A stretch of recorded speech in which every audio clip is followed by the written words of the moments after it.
A grinding, grizzly sound can be perfectly normal and it can be a sign of a major problem. Let me explain the difference, Craig. So, a normal kind of clicking, grinding sound in the knee can happen from the patella-femoral joint. So, that's the joint between your kneecap and your femur.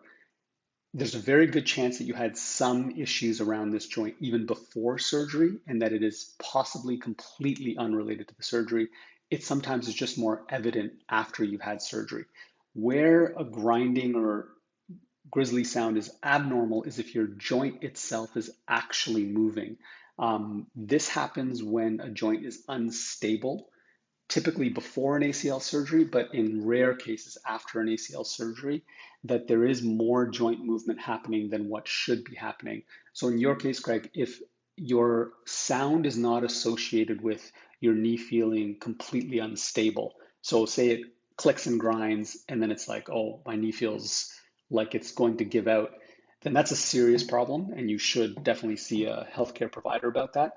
If it's clicking and grinding once in a while, when you go up the stairs, when you do normal life things, it's not painful, it doesn't cause any instability, then it's nothing that you likely need to worry about.